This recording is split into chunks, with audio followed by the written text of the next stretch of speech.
जब हम हिसार को मौलिक तौर पर समझने का प्रयास करते हैं, इसका मूल नाम है हिसार ए फिरोजा और ये अरबी भाषा से लिया गया शब्द है।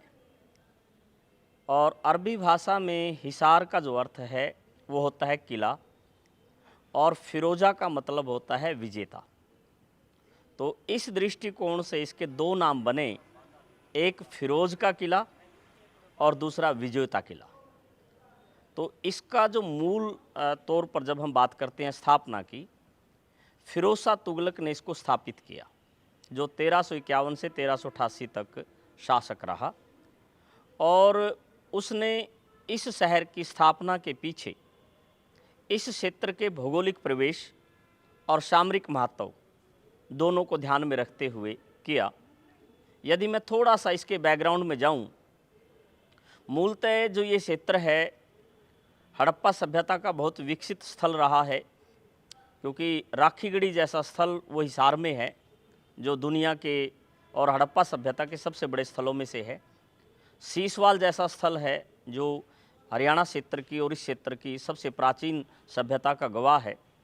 तो इस कड़ी में इतिहास के अलग अलग परिप्रेक्ष्य में अलग अलग तरह से जैसे विकास होता गया, वो इस क्षेत्र का भी होता गया। जहाँ तक शहर का सवाल है, शहर की स्थापना के पीछे अपने आप में काफ़ी रोचक कहानी है। अलाउद्दीन खलजी का समय था, उसके सेनापति का नाम है गाजी तुगलक, ग्यासुद्दीन तुगलक। 1312 में वो व्यक्ति मुल्तान विजय करके दिल्ली की ओर लौट रहा था।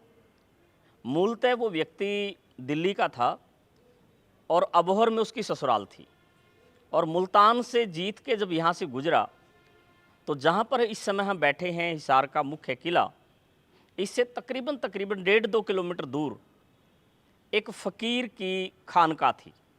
जब कोई जिस जगह फ़कीर रहता है वो खानका होती है, और जब फ़कीर नहीं रहता है उसको दफना दिया जाता तो दरगाह बन जाती है। तो फ़कीर की खानका थी और उस फ़कीर का नाम है प्राण पीर पादशाह। और प्राण पीर पादशाह से उस व्यक्ति का मिलना हुआ विजय के उपरांत, और उसका ठहराव भी हुआ, और उसमें दोनों के बातचीत में एक दूसरे के इतना नज़दीक आए तो प्राणपीर पादशाह ने उसको यहाँ तक कह दिया कि गाजी, तू एक दिन दिल्ली का सुल्तान बनेगा। और अल्टीमेट वो बात उसको अपील कर गई और राजनीतिक परिप्रेक्ष्य बदला, और 1320 में गाजी तुगलक, ग्यासुद्दीन तुगलक दिल्ली सल्तनत का सुल्तान बन गया। तो उसने इस क्षेत्र की महत्ता को बढ़ाया, इस इलाके को शिकारगाह घोषित किया, और क्योंकि उसका नॉर्मल अबोहर आना जाना था तो उसके लिए ये जगह उसकी सबसे प्यारी जगह बन गई। उसके बाद उसके बेटे का राज आया 1325 में, जो मोहम्मद तुगलक के नाम से जाना जाता है। और मोहम्मद तुगलक भी यहाँ पर शिकारगाह के तौर पर और नॉर्मल उसका आना जाना रहा, क्योंकि उसकी भी यहाँ पर वह नानके थे रास्ते में, तो वो नॉर्मल आया जाया करता था। उसके बाद क्या हुआ, उसका कोई बेटा नहीं था, तो उसने अपनी सत्ता अपने चचेरे भाई को दे दी, और ये चचेरा भाई फिरोज तुगलक है। तो फिरोज तुगलक एक बार यहाँ पर 1342-43 के आसपास शिकार के लिए आया था, क्योंकि ये उनकी सबसे बड़ी शिकारगाह थी। तो इस क्षेत्र में पानी की बहुत ज़्यादा कमी थी। शिकार करते करते वो इतना दूर चला गया कि पानी उसको प्राप्त नहीं हुआ और वो घोड़े से गिर गया। तो ऐसे में यहाँ पर 2 गांव हुआ करते थे। आम भाषा में उसको छोटा लारा बड़ा लारा कहते हैं, और सही मायने में उनका नाम लारा कला और लारा खुर्द था। तो इस इलाके से गुजरते हुए एक ग्वाला परिवार की बच्ची, जिनको अरबी में हम गुजरी कहते हैं, वो गुजरी तो उसने देखा कि एक व्यक्ति जिसकी लिबास पोशाक शाही है वो यहाँ पर पड़ा है। तो उसने उसके मुंह में दूध डाला, उसको होश आया। फिर पास में यहाँ पर एक जैन मंदिर है, वहाँ पर गए, दोनों गांव के लोग इकट्ठे हुए, और उसके बाद उसका इस इलाके में नॉर्मल आना जाना शुरू हो गया। 1351 में खुद शासक बना। तो 1351 में उसने उस लड़की के सामने शादी का प्रस्ताव दिया कि आप मेरे साथ दिल्ली चलिए, तो उसने कहा कि नहीं, मैं नहीं जा सकूँगी, मैं परिवार और अपना व्यवसाय नहीं छोड़ूंगी।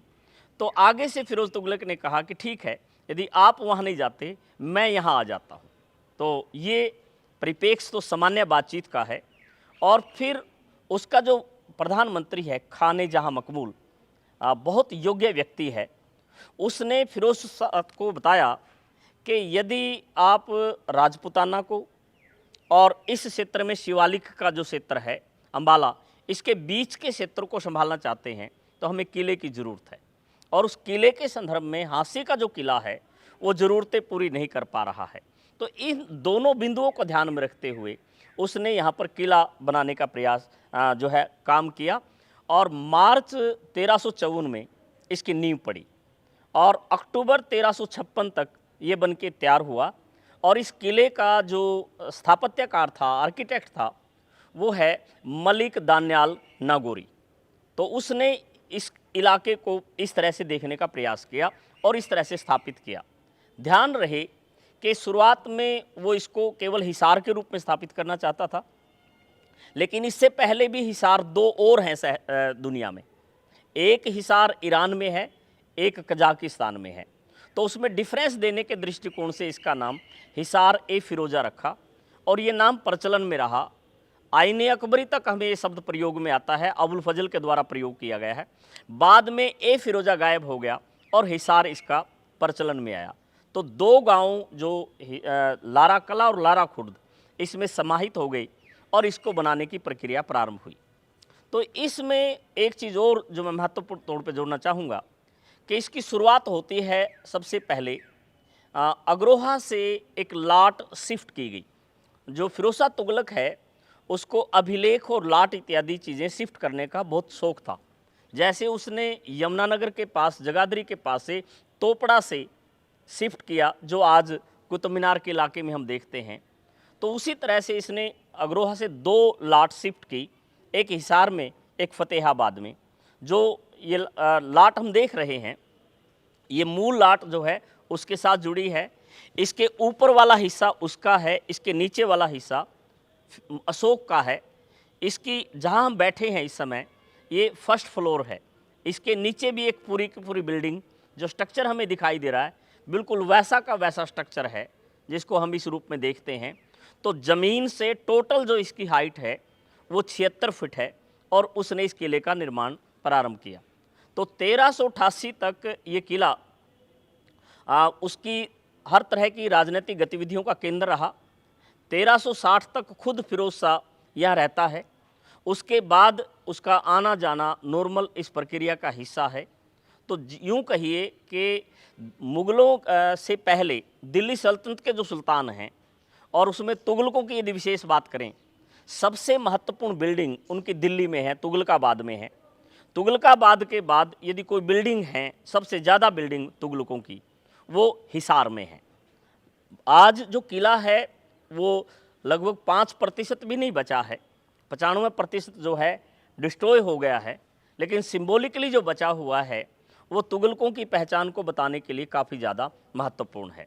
तो ऐतिहासिक परिप्रेक्ष्य में और किले की स्थापत्य के रूप में यदि मैं बहुत संक्षेप में आप लोगों से बातचीत करूं, यहाँ पर जो बनी मस्जिद है उसका जो स्थापत्य है वो बिल्कुल अलग तरह की है। और पूरे देश में इस स्थापत्य की बनी हुई केवल दो ही मस्जिदें हैं, एक बीदर में है और एक हिसार में है। तो वो इस मकसद के साथ बनाई, कम जगह में ज़्यादा बिल्डिंग बनाने के पीछे, जैसे दीवाने आम यहाँ है, दीवाने खास यहाँ हैं, और जहाँ पर शासक बैठ के शासन करता था वो दरबारी व्यवस्था यहाँ पर देखने को पाते हैं।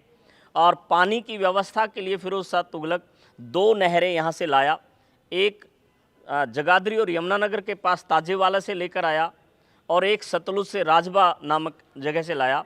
हफीफ लिखता है उसके समय का राइटर कि पानी की इतनी कमी थी कि 3 जीतल में एक मटका पानी नहीं मिलता था। और उसने इस पानी की कमी को पूरा करने के दृष्टिकोण से ये किया, इस इलाके में खेती विकसित करने की दिशा में काम किए। उसने 18 तरह के तो अंगूर लगाए यहाँ पर। तो अल्टीमेट उसकी ये मनपसंद जगह थी और मनपसंद जगह के तौर पर काम करते हुए उसने सारा का सारा जो बिल्डिंग है, स्ट्रक्चर है वो किया। यहाँ पर मैं एक चीज़ और बता देना चाहता हूँ आगे बढ़ने से पहले कि यहाँ पर जो मटेरियल प्रयोग हुआ है इस किले में, वो दो जगह से लाया गया है, एक अग्रोहा से और एक महेंद्रगढ़ के पास अरावली की पहाड़ियों में नरसाई की पहाड़ियों से।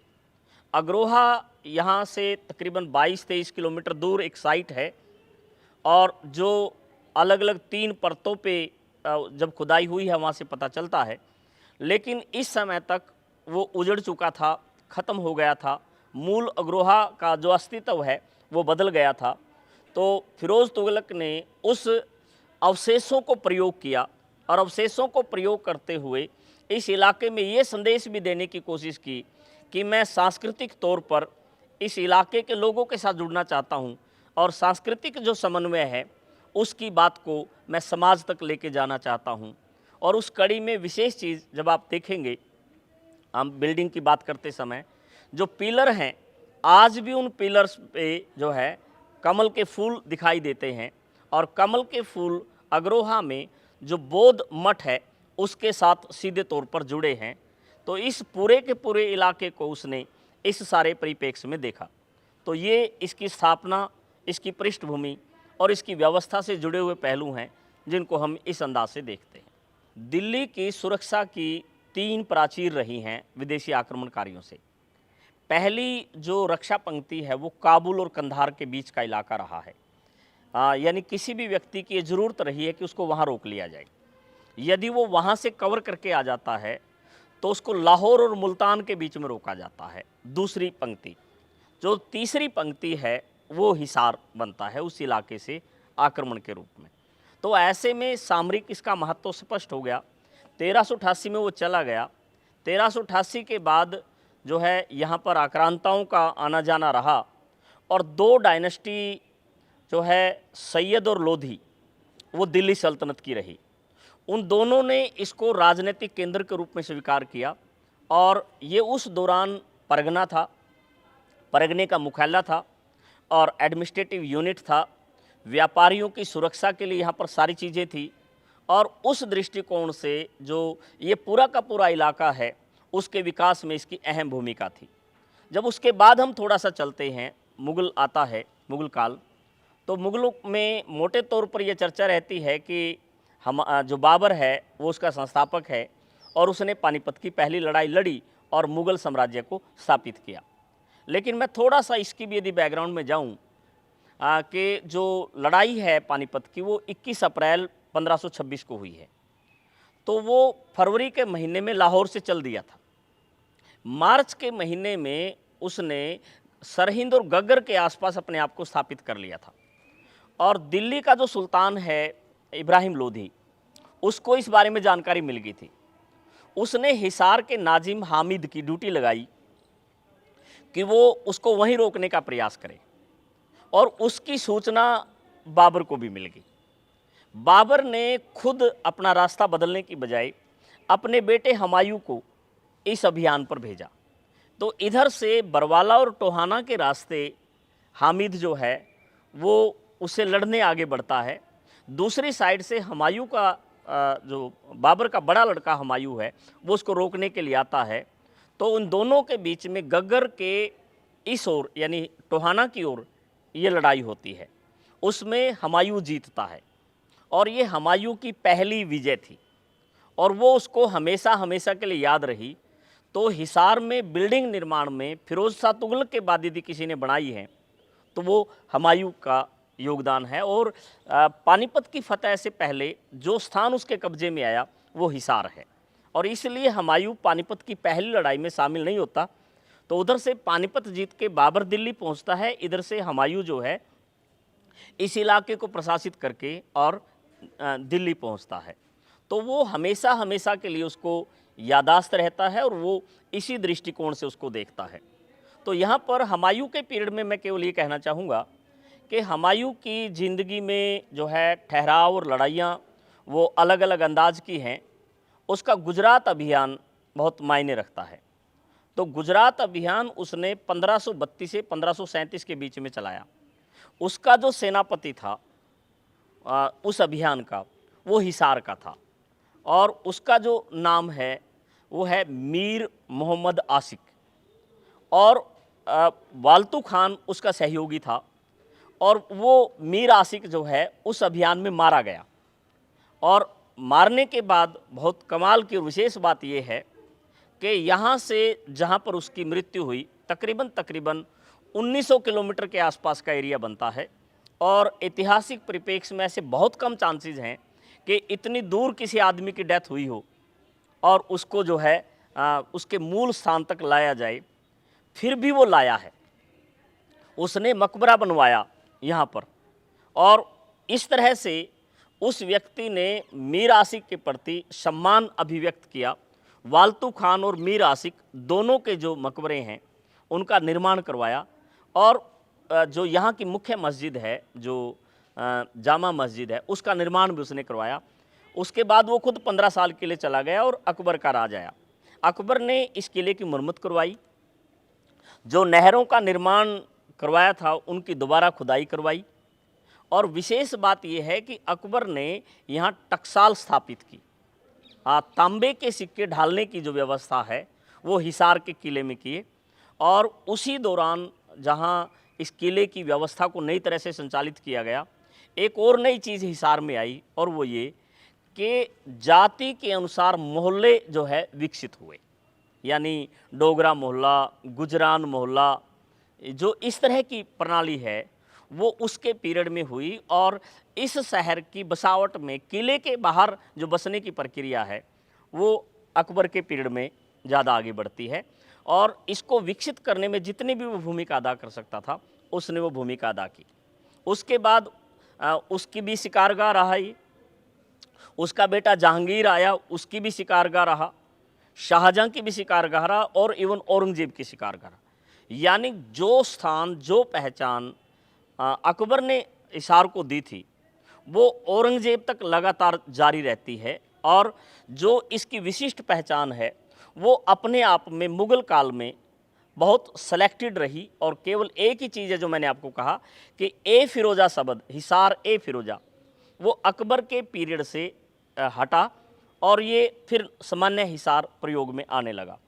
तो उसके बाद यदि हम 1707 में 3 मार्च को जब औरंगजेब की डेथ होती है, उसके बाद के तकरीबन 100 सालों का देखें तो ये इलाका बहुत उतार चढ़ाव के बीच में गुजरा, और उस उतार चढ़ाव में शुरुआत के जो 30-35 साल हैं उसका स्थानीय लोगों को ज़्यादा पता नहीं चला, कारण कि यहाँ का जो नाजिम था वो बहुत कमाल का और योग्य व्यक्ति था, कि जिस तरह से मुग़ल बिखर रहे थे, वहाँ की राज व्यवस्था खतरे में हो रही थी, पतन हो रहा था, उसने स्थानीय स्तर पर उसका पता नहीं लगने दिया, उसकी व्यवस्था अच्छी की। लेकिन जब 1739 में नादिर शाह ने हमला किया, वो मुग़ल सेना का मुखिया था, और अल्टीमेट वो मारा गया।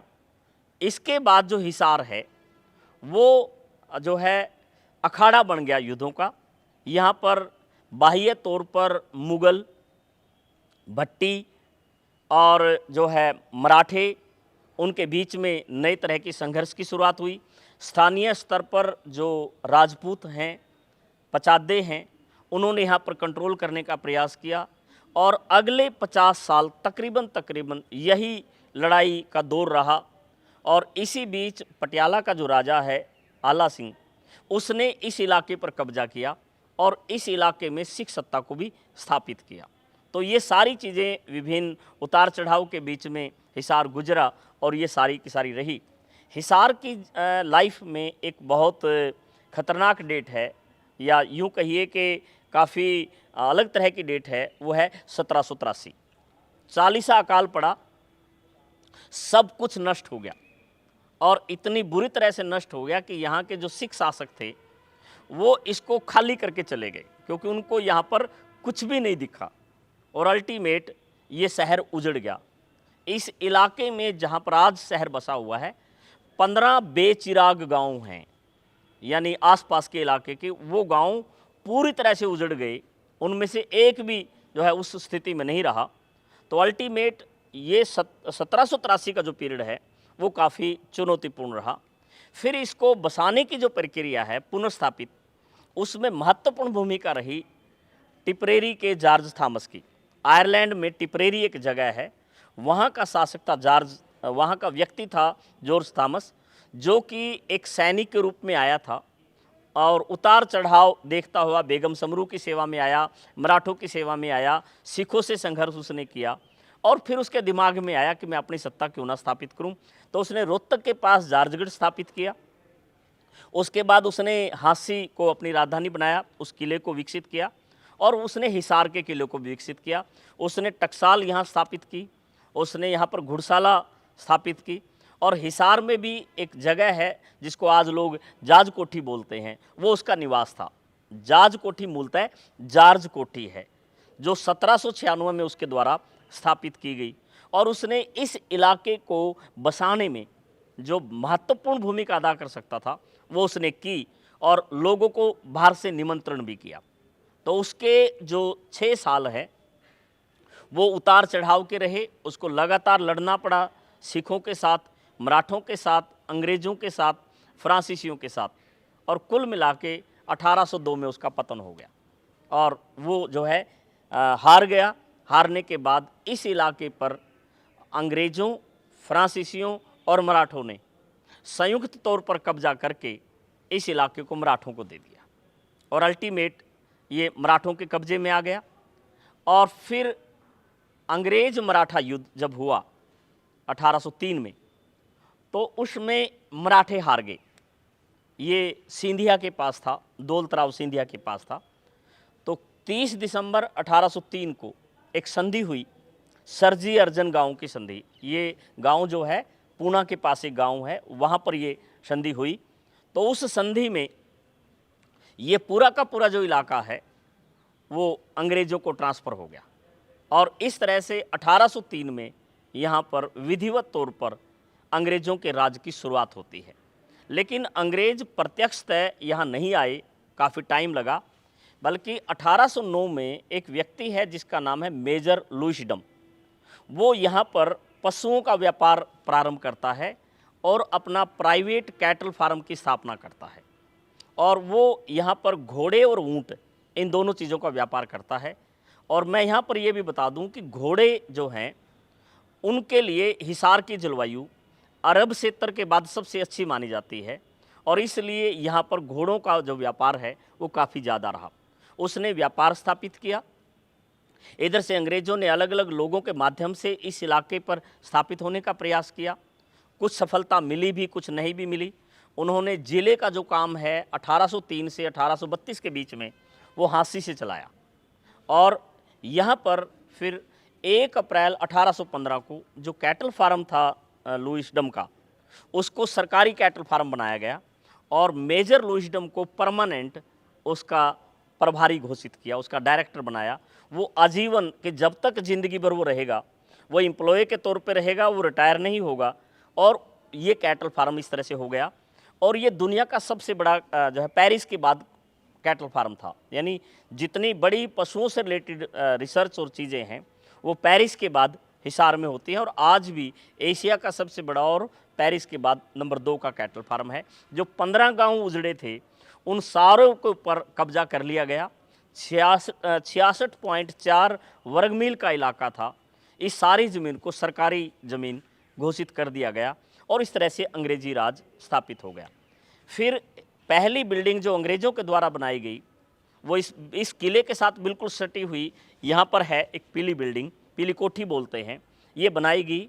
वो कैटल फार्म का हेड ऑफिस था। फिर 1832 में एक नया जो है फैसला अंग्रेज़ सरकार के द्वारा लिया गया कि पहले इस इलाके को बंगाल प्रांत के साथ जोड़ा गया था।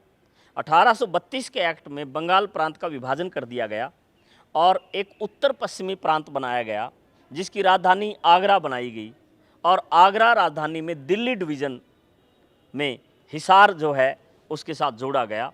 हिसार इस दौरान एक ज़िला बना। तो 1832 में हिसार पहली बार अंग्रेजी शासन व्यवस्था के तहत ज़िला बना और ज़िला बनने के बाद जो धीरे धीरे व्यवस्थाएं हैं उनके नियंत्रण में आई। बिल्डिंग बन चुकी थी, उस बिल्डिंग को फिर डिस्ट्रिक्ट ऑफिस के तौर पर यूज किया गया।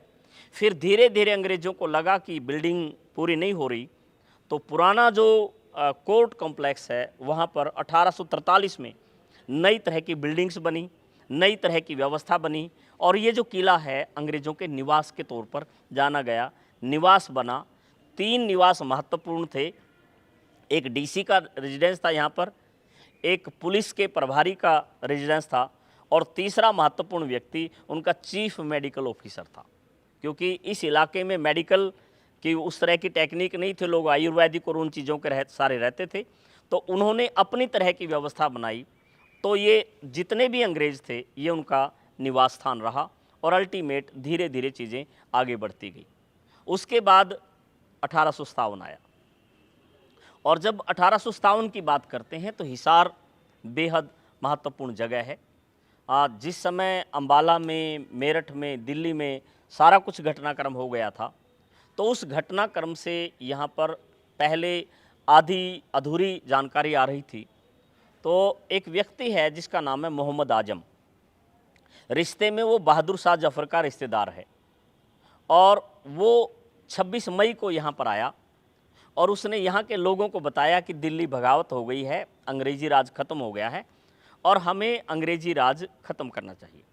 तो उसने मीटिंग ली। मीटिंग में जो है छोटा DC, deputy commissioner Shahbaz Baig, Ruknuddin मौलवी, गुरबख्श सिंह, हुक्मचंद जैन, मुनीर बेग हाँसी वाले, वो इकट्ठे हुए और फिर उन्होंने फैसला किया कि 27 तारीख को हम आप पूरे के पूरे इलाके में जानकारी देंगे, 28 तारीख को हम योजना बनाएंगे और 29 तारीख को हम यहाँ पर बिगुल बजाएंगे और अंग्रेज़ी राज को ख़त्म कर देंगे।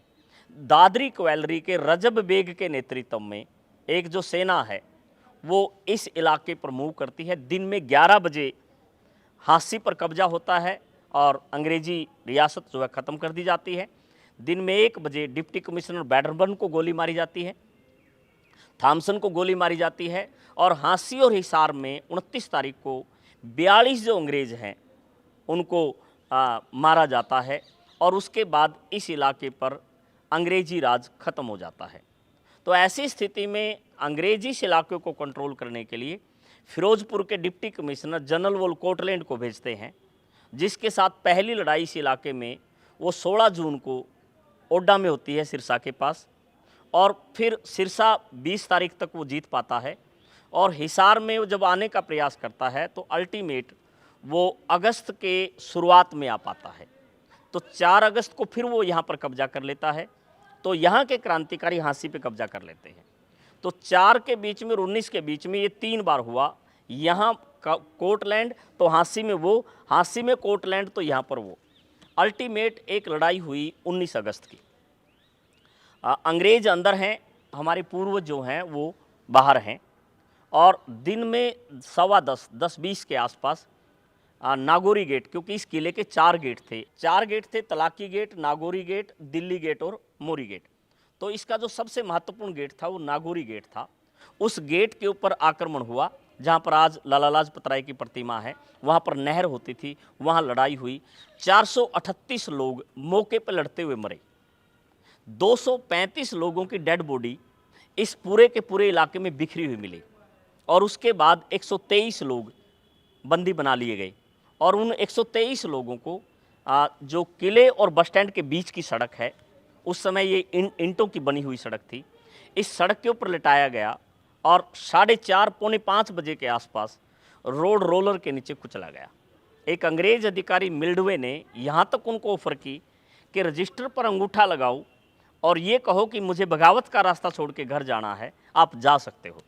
लेकिन उन 123 लोगों में से कोई भी नहीं उठा और अल्टीमेट वो इस मिट्टी में मिल गए। तो ऐतिहासिक दृष्टि से 19 अगस्त 1857 यहाँ की बहुत महत्वपूर्ण जगह है। उसके बाद शहर में लड़ाई नहीं हुई, लेकिन हाँसी में लड़ाई 30 सितंबर तक चलती रही। आसपास के इलाके में जो है बहुत ज़्यादा लड़ाई हुई, जैसे मंगाली है, हाजिमपुर है, रोनाथ है, पुट्ठी मंगलकां है, खरडालीपुर है, सुलखणी है, अग्रोहा है, चौधरीवास है, खारा बरवाड़ा है। इस पूरे के पूरे इलाके में ये लड़ाई होती है और अल्टीमेट अंग्रेज दमन का रास्ता अपना के इन चीज़ों को क्लियर कर सकते हैं। और हालत यहाँ तक है कि 57 हुआ है और अंग्रेज़ों का डिस्ट्रिक्ट ऑफिस पुराने कोर्ट कम्प्लेक्स में था। 5 साल तक उनमें से कोई भी उस कॉम्प्लेक्स में जाने की हिम्मत नहीं कर पाया। 1862 में जाके वो खुले पूरे के पूरे जो ऑफिसेज थे वो इस किले के अंदर से चलते थे, क्योंकि सबसे ज़्यादा सेफ उनके लिए यही जगह थी।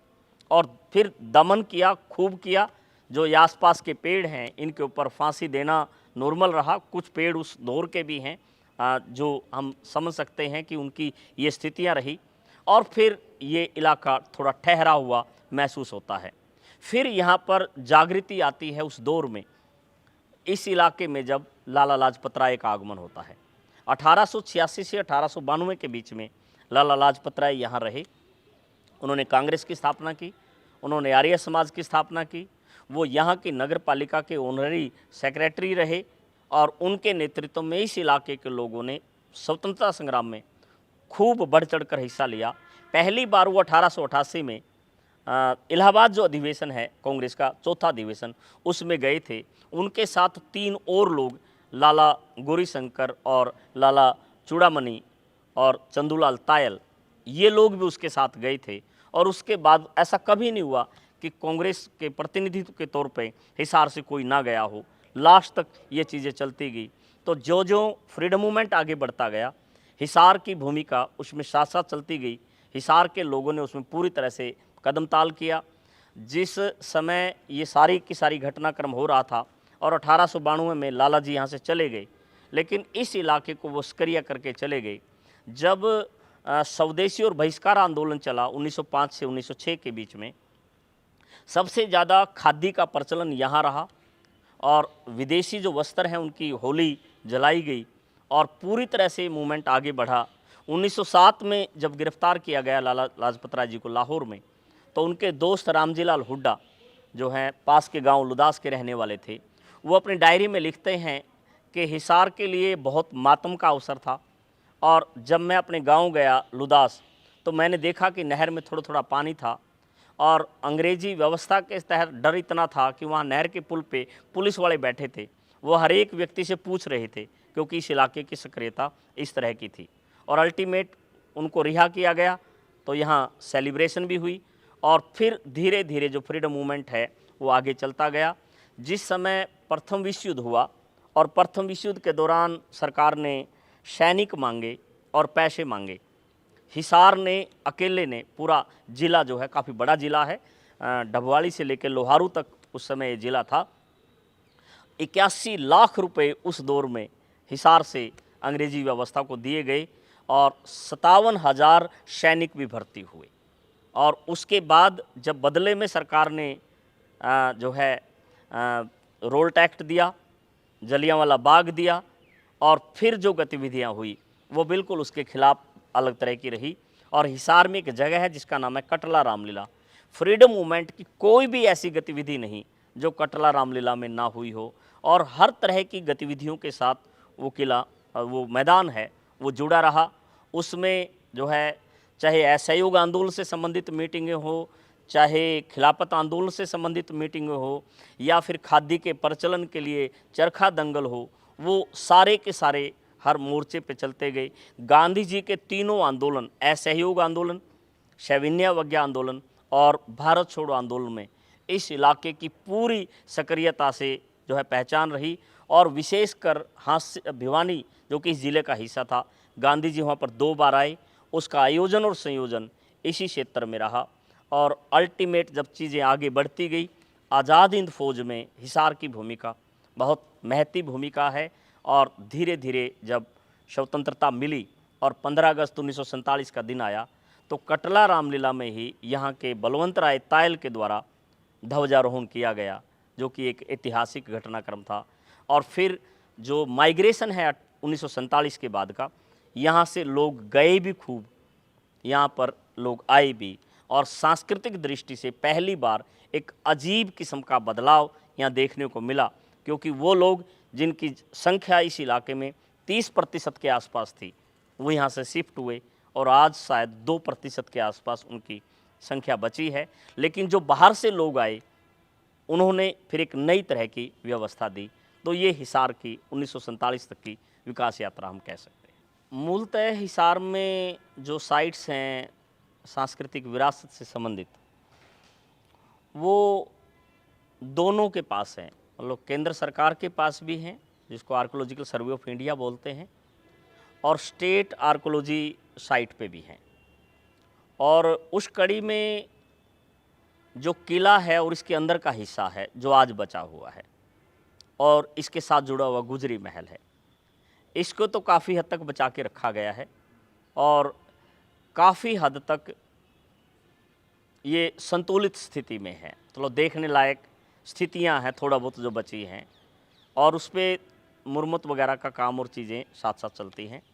लेकिन आसपास के इलाके में जो किसी भी स्मारक के आसपास जितने दायरे की खुली जगह होनी चाहिए वो नहीं है, कब्जे हैं और वो कोर्ट कचहरियों के मुद्दे हैं, और उनमें ज़्यादातर औपचारिक कागजी कार्रवाई ज़्यादा होती है। धरातल पर कोई बहुत बड़े लेवल पे काम नहीं होता है। उनकी स्थितियां बहुत अलग तरह की हैं।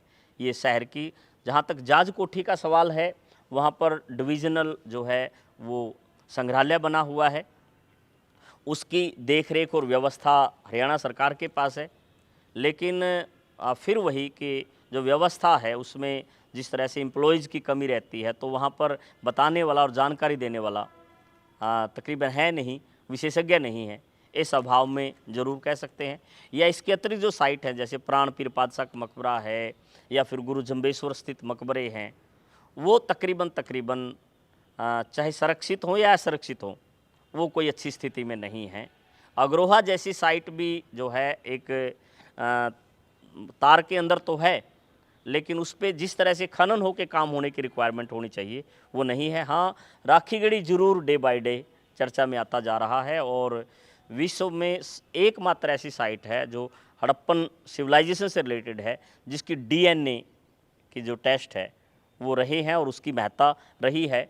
दुनिया में मेरी जानकारी के अनुसार अब तक 48 यूनिवर्सिटी, टॉप 48 यूनिवर्सिटी, जिनमें Harvard, Oxford, Cambridge, New York, Frankfurt, Paris, इस तरह की, उनमें राखीगढ़ी चर्चा का विषय ज़रूर है।